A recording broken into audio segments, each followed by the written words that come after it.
defense aspirants. Welcome back to my YouTube channel SSP Success. Today, we are going to talk about Iran protest, its causes and consequences. This topic is very important for your upcoming SSP, AFSP in terms of GD, lecturate and international point of view. So let's get started with our topic. देखिए हुआ क्या है और context की बात करते हैं।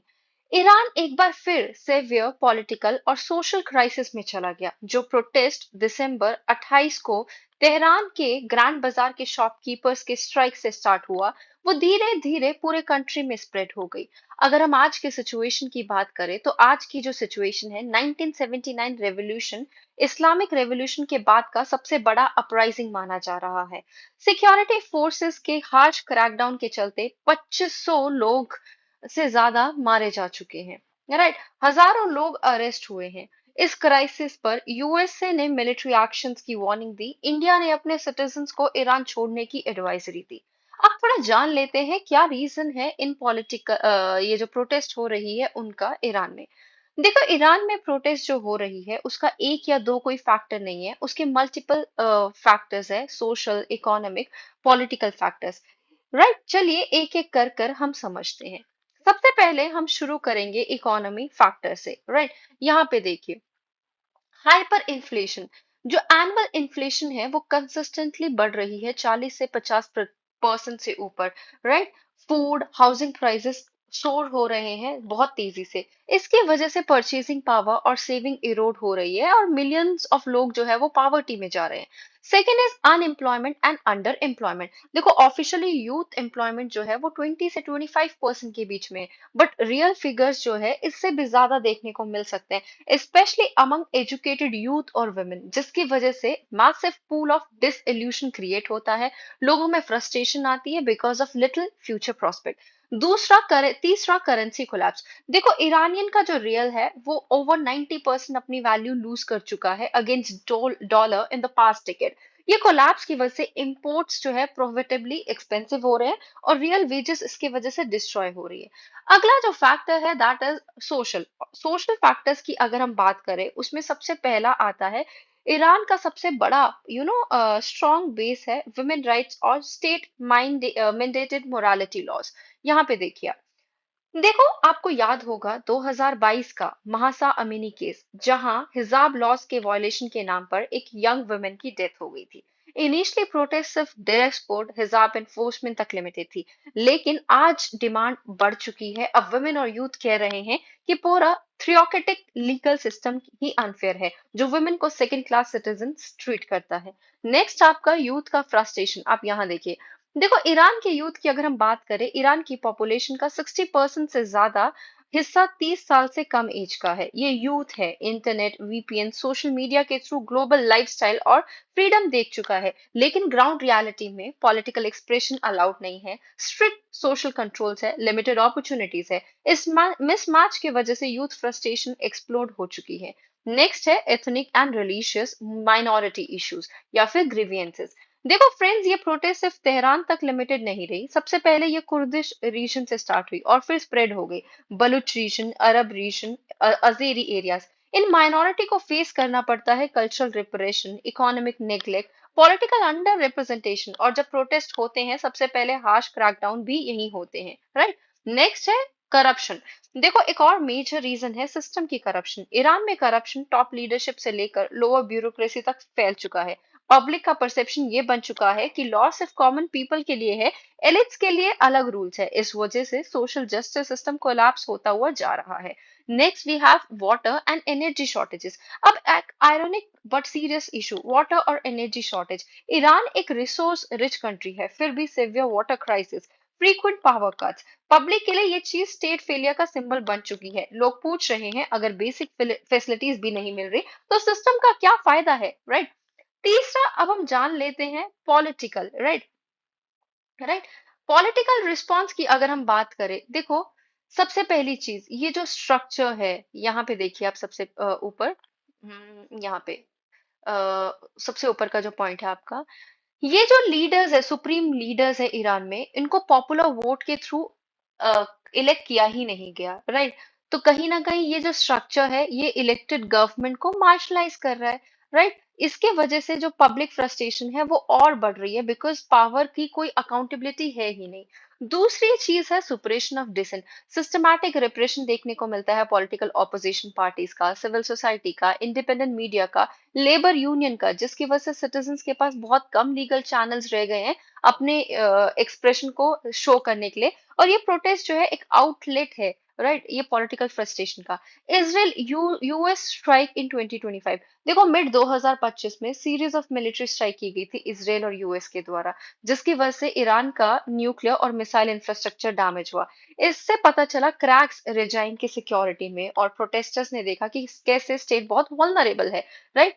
Next external factors की बात कर लेते हैं। देखो यूएस लेड सैंक्शंस, काफी सारे इकोनॉमिक सैंक्शंस है, पर्टिकुलरली जो री इम्पोज किए गए हैं यूएसए के द्वारा after its withdrawal from GCPOA, which is Iran nuclear treaty, right? तो इसकी वजह से हाइपर इन्फ्लेशन, करेंसी की devaluation, unemployment, shortage of essential goods, और पब्लिक का गुस्सा भी बढ़ता जा रहा है।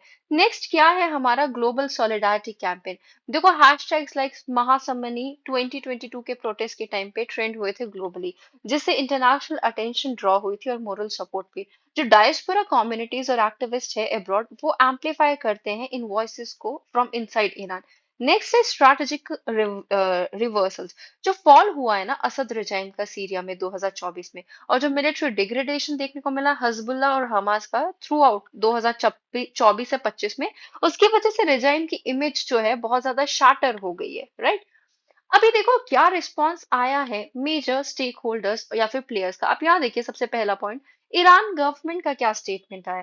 देखो ईरान की गवर्नमेंट का ऑफिशियल नरेटिव ये है, ये प्रोटेस्ट फॉरेन स्पॉन्सर्ड राइट्स हैं, राइट। गवर्नमेंट के अकॉर्डिंग यूएसए, इसराइल और सऊदी अरेबिया ईरान को डिस्टेबलाइज करना चाहते हैं। रिस्पांस में गवर्नमेंट ने क्या किया, आईआरसी जीसी और पॉलिसी डिप्लॉय की, मास अरेस्ट के, इंटरनेट को शट डाउन कर दिया, कुछ केसेस में डेथ सेंटेंसेस भी सुना दिए गए, राइट।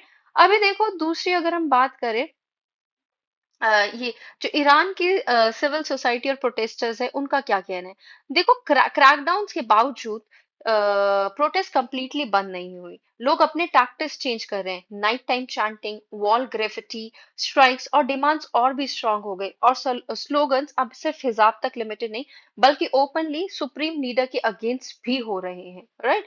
नेक्स्ट अगर हम बात करें इंटरनेशनल एक्टर्स की, आप यहाँ देखिए। देखो ट्रम्प ने make Iran great again warnings दी है। यूएसए ने कहा है कि अगर प्रोटेस्ट को हैंग किया गया तो एक्शंस होगा। साथ ही ईरान के साथ ट्रेड करने वाले कंट्रीज पर भी 20% टैरिफ की धमकी दी है। अगर हम रशिया की बात करें, यहाँ पे देखिए आप, हाँ, अगर हम रशिया की बात करें, रशिया ने ओपनली ईरान को सपोर्ट कर रहा है और वेस्ट को डिस्टेबलाइज के लिए ब्लेम कर रहा है। यूनाइटेड नेशंस की अगर हम बात करें, अब यहाँ देखिए, यूएन ह्यूमन राइट काउंसिल ने independent fact finding mission establish किया है, राइट। अब देखते हैं आगे। देखो इसके वजह से क्या इम्पैक्ट हो सकता है रीजन पर। सबसे पहले will talk about the economic disruption. सबसे ऊपर देखिए, देखो ईरान क्राइसिस का इम्पैक्ट सिर्फ ईरान तक लिमिटेड नहीं रहेगा। ईरान ग्लोबल ऑयल का 4% प्रोड्यूस करता है।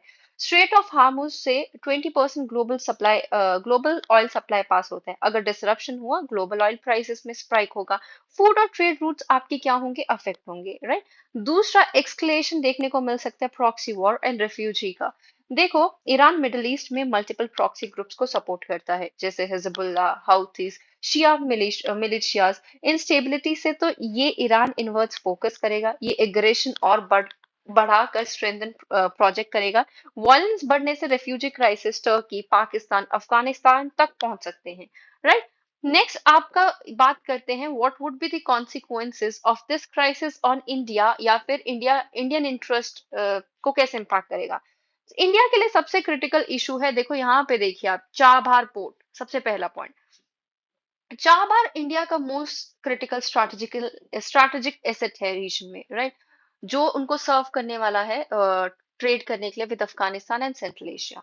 वाइल इंडिया ने 10 साल का एग्रीमेंट तो सिक्योर किया है with Shahid Beheshti terminal in 2024, but USA ने रिसेंटली रिवोक किया लॉन्ग स्टैंडिंग सैंक्शन का एक्सेप्शन भी, राइट। तो इंडिया करेंटली ऑपरेट कर रहा है टेम्परेरी वेवर पे अंटिल अप्रैल 2026। तो इंडिया के लिए सबसे क्रिटिकल इशू है, ये पोर्ट इंडिया को बाईपास करने वाला था। अभी क्राइसिस बढ़ने से ट्रेड डिस्ट्रप्शन होगा, 2000 करोड़ से ज्यादा बासमती एक्सपोर्ट ड्यूज कहीं ना कहीं स्टक हो जाएंगे, राइट। नेक्स्ट हम बात करते हैं एनर्जी सिक्योरिटी एंड इन्फ्लेशन की। देखो, इंडिया ईरानियन ऑयल इंपोर्ट नहीं करता सिंस 2019, लेकिन स्ट्रेट ऑफ हार्मुज इंस्टेबिलिटी से ऑयल प्राइसेस बढ़ेंगे, इन्फ्लेशन बढ़ेगी, करंट अकाउंट डेफिसिट वर्सन होगा। साथ ही गल्फ रीजन में 80 लाख इंडियंस रहते हैं, प्रॉक्सी वॉर उनकी सेफ्टी पर डायरेक्ट इम्पैक्ट डाल सकता है, राइट। नेक्स्ट अगर हम बात करें अफगानिस्तान इम्पैक्ट, देखो ईरान इज अ की player in Afghanistan, instability could spill over और ये इंडिया के इंटरेस्ट को अफेक्ट करेगा अफगानिस्तान के स्टेबिलिटी और डेवलपमेंट प्रोजेक्ट में भी, राइट। नेक्स्ट अगर हम बात करें एक और इसमें इंडिया के लिए ये क्राइसिस एक बैलेंसिंग एक्ट क्रिएट करता है। आप यहाँ देखिए, सेवेंथ वाला पॉइंट अगर आपको दिख रहा है यहाँ पे, बैलेंसिंग एक्ट क्रिएट करता है। इंडिया को रिलेशन मेंटेन करने होते हैं Iran, Israel, Saudi Arabia, United states. साथ ही क्राइसिस के दौरान चाइना का इन्फ्लुएंस ईरान में और बढ़ सकता है, और जो इंडिया के लिए लॉन्ग टर्म इंटरेस्ट के लिए चैलेंज है, राइट। नेक्स्ट जो है, अब हम कंक्लूजन की बात करते हैं। टू कंक्लूड, ईरान प्रोटेस्ट सिर्फ एक इंटरनल इशू नहीं है, बल्कि ये एक रीजनल और ग्लोबल जियोपॉलिटिकल क्राइसिस है। इसका impact energy security, global economy, India के स्ट्रैटेजिक इंटरेस्ट सब पर पड़ता है।